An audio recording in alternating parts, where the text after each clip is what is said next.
Chapter 1 of A Gallery of Children by A. Milne. Recorded by Phil Chenevert. A Gallery of Children by A. Milne. Chapter 1.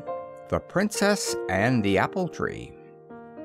Once upon a time there was a beautiful princess who loved all lovely things, and most she loved the flowers and the blossoming trees in her father's garden. Now there was a humble man called Silvio, whose business it was to tend the flowers and the trees in the king's garden, and to him also they were a never-ending happiness because of their beauty.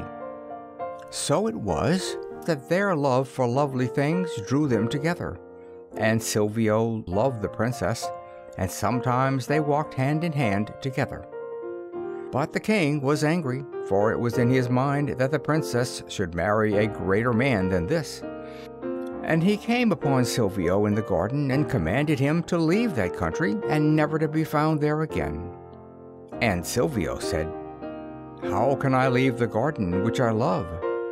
Whereupon the king laughed and said, "Stay then," and touched him with his wand which he carried, and in a moment there was no Silvio there, but only another apple tree in the garden. For the king of that country was a great magician, and many were afraid of him. The days went by, and still the princess sought Silvio in the garden, but he did not come.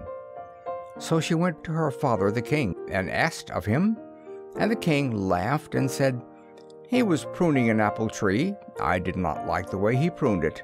He will never come back."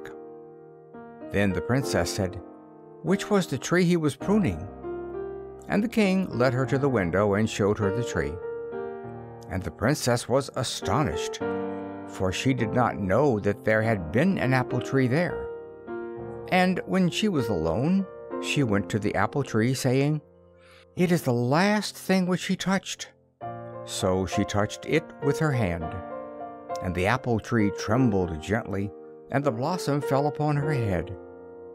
So it was on the next day, and the next. And summer came, but Silvio did not come, and autumn came, and still she thought of Silvio.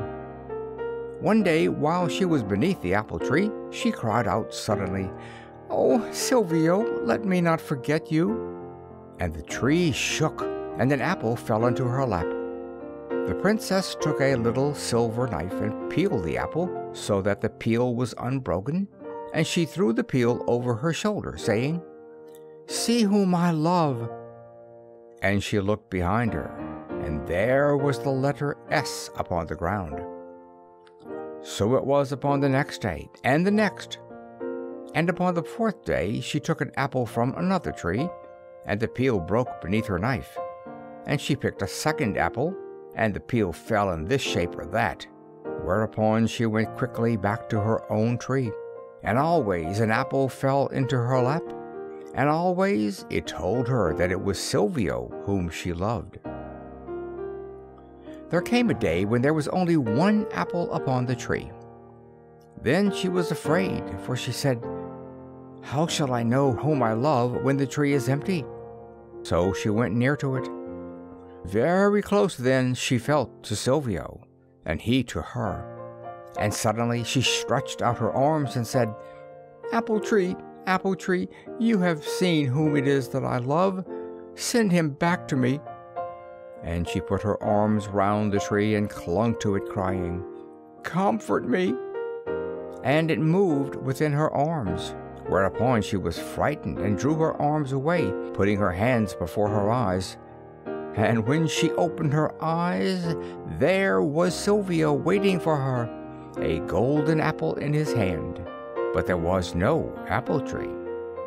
Then Silvio said to the princess, "Whom is it that you love?"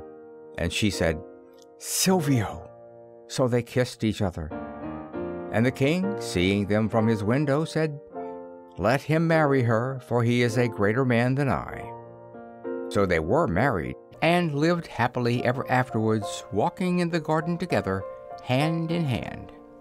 This is the story which the eldest Vanderdecken girl read aloud underneath the umbrella tree. And they said, "Now read us another." But Diana, who had never had a story read to her before, said, "I'm glad they were together again." End of chapter 1.